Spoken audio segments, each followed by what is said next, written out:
بسم اللہ الرحمن الرحیم۔ ہمارے معاشرے میں جڑواں بچوں کو لے کر لوگوں کے ذہن میں بے شمار سوال ہوتے ہیں۔ کچھ لوگوں کا کہنا ہے کہ ماں اور باپ طاقتور ہوں تو جڑواں بچے پیدا ہوتے ہیں۔ کسی کا کہنا ہے کہ والدین میں سے کوئی ایک بھی زیادہ طاقتور ہو تو ان کے گھر میں جڑواں بچے پیدا ہوتے ہیں۔ کچھ لوگ یہ تصور کرتے ہیں کہ جو میاں بیوی کثرت کے ساتھ ہم بستری کرتے ہیں، اللہ پاک ان کے گھر جڑواں اولاد پیدا کرتا ہے۔ ناظرین گرامی، اس بات میں حضرت علی شیر خدا رضی اللہ تعالیٰ عنہ کا قول بھی موجود ہے کہ جڑواں بچے کیوں پیدا ہوتے ہیں۔ عرب میں ایک آدمی بیٹیوں سے سخت نفرت کرتا تھا۔ جب بھی کہیں آس پاس میں کسی کے گھر بیٹی پیدا ہوتی تو وہ ان لوگوں کو خوب کوستا۔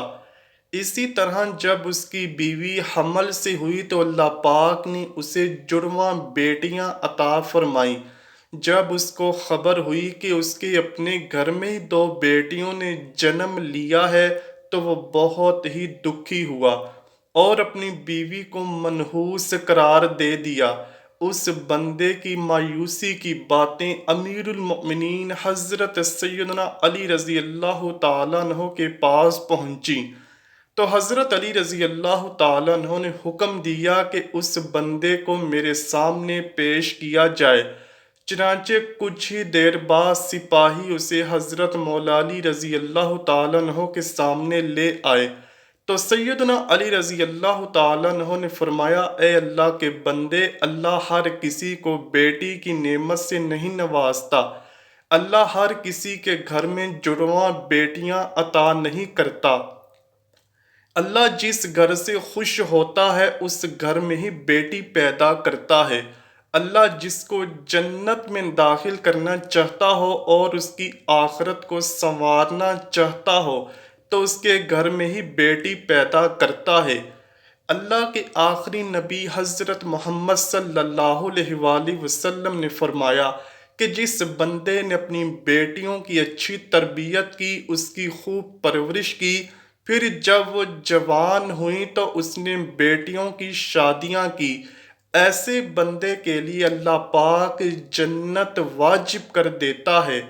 اس شخص نے حضرت مولا علی رضی اللہ تعالیٰ عنہ کی بارگاہ میں عرض کی، یا علی رضی اللہ تعالیٰ عنہ، جب عورت حاملہ ہو جاتی ہے تو ہم کو کس طرح معلوم ہوگا کہ اس عورت کو لڑکا پیدا ہوگا یا لڑکی، یا جڑواں بچے پیدا ہوں گے؟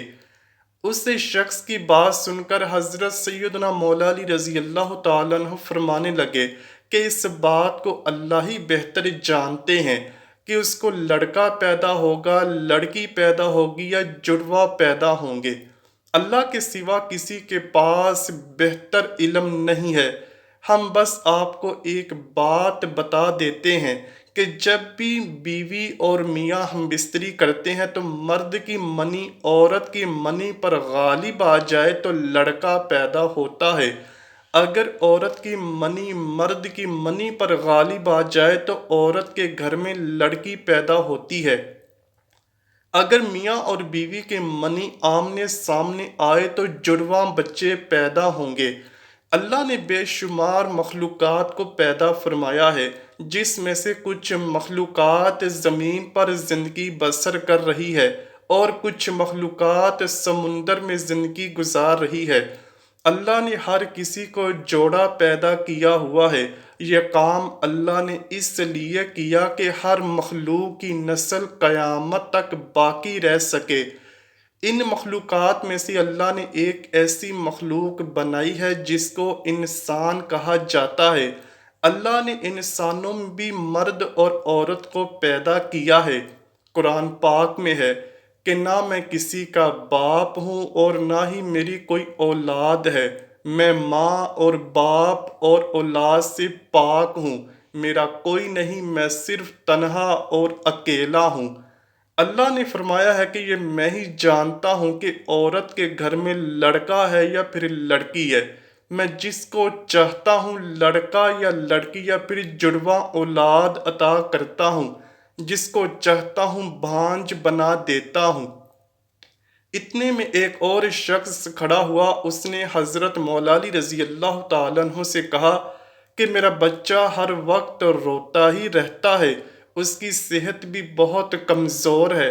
حضرت مولا علی رضی اللہ تعالیٰ عنہ نے کہا کہ اپنی بیوی سے کہو کہ اپنے بچے کو اپنے بائیں طرف لٹا کر 100 بار سورہ فاتحہ پڑھ کر اس کو سلایا کرے۔ حضرت مولا علی رضی اللہ تعالیٰ عنہ نے فرمایا کہ بچہ جب اپنی ماں کے پیٹ میں ہوتا ہے تو بچے کو اپنی ماں کے دل کی دھڑکن سے سکون ملتا ہے، مگر جب وہ بچہ پیدا ہوتا ہے تو وہ اپنی ماں کے جسم سے علیحدہ ہو جاتا ہے، جس کی وجہ سے وہ بچہ اپنے آپ کو اکیلا محسوس کرتا ہے اور وہ روتا ہے۔ جب ماں اپنے بچے کو بائیں طرف سلاتی ہے تو بچہ ماں کے دل کی دھڑکن کو محسوس کر کے سکون حاصل کرتا ہے۔ جب بچے کو سکون ملتا ہے تو وہ خوشحال رہتا ہے۔ پیارے دوستو، اب ہم آپ کو بتاتے ہیں کہ سائنس کی روشنی میں جڑواں بچے کیسے پیدا ہوتے ہیں۔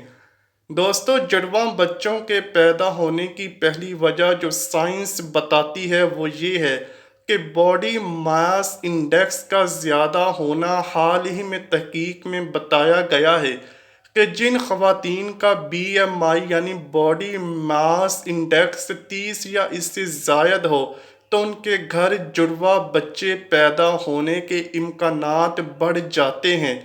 دوسری وجہ فیملی ہسٹری ہے، یعنی اگر ماں باپ میں سے کسی کی فیملی ہسٹری میں جڑواں بچوں کی پیدائش ہوتی ہو تو اگلی نسل میں بھی جڑواں بچوں کی پیدائش کے امکانات میں 60% تک اضافہ ہو جاتا ہے۔ تاہم ممکن ہے کہ اگر ماں کے خاندان میں جڑواں بچوں کی ہسٹری ہو تو امکانات میں اضافہ ہو جاتا ہے، جبکہ باپ کے خاندان کی ہسٹری میں جڑواں بچوں کی پیدائش کے امکانات کم ہوتے ہیں۔ تیسری وجہ عمر رسیدگی کی ہے۔ سائنس کہتی ہے کہ اگر ماں کی عمر 30 سال سے زیادہ ہو تو اس کے حمل ٹھہرنے کی صورت میں بھی جڑواں بچوں کی پیدائش کے امکانات زیادہ ہوتے ہیں۔ اس کی وجہ یہ ہوتی ہے کہ 30 سال سے زیادہ عمر کی عورت میں ایک سے زیادہ انڈے خارج ہوتے ہیں۔ چوتھی وجہ قد اور وزن ہے۔ عام طور پر لمبے قد اور صحت مند جسامت والی عورت کے جڑواں بچوں کے پیدا کرنے کے امکانات چھوٹے قد اور کمزور جسامت والی عورت کے مقابلے میں کم ہوتے ہیں۔ یعنی وہ عورتیں جن کا وزن اور قد کم ہو، ان میں جڑواں بچوں کی پیدائش کے زیادہ امکان ہوتے ہیں۔ یہ وجہ تھوڑی عجیب ہے، تاہم اس وجہ کے بارے میں سائنسی ماہرین حتمی طور پر کچھ بھی کہنے سے قاصر ہیں۔ تو یہ چوتھی چند اہم وجوہات جن کی وجہ سے جڑواں بچوں کی پیدائش ہوتی ہے۔ تاہم کہا جاتا ہے کہ افریقی نژاد امریکیوں میں جڑواں بچوں کی شرح پیدائش زیادہ ہے، جبکہ ایشیائی خواتین میں یہ شرح سب سے کم ہے۔ اللہ پاک سے دعا ہے کہ اللہ پاک تمام بے اولادوں کو اولاد عطا فرمائے، اور جن کے گھر میں اولاد ہے اس اولاد کو اپنے ماں باپ کا فرما بردار بنائے۔ آمین یا رب العالمین۔ امید کرتا ہوں کہ آپ کو ویڈیو ضرور پسند آئی ہوگی۔ اگر ویڈیو پسند آئی ہے تو ویڈیو کو لائک کیجئے، شیئر کیجئے اور چینل کو لازمی سبسکرائب کیجئے۔ کمنٹ سیکشن میں اپنی رائے کا اظہار بھی ضرور کیجئے گا۔ ملتے ہیں اگلی ویڈیو میں، تب تک کے لیے اللہ حافظ۔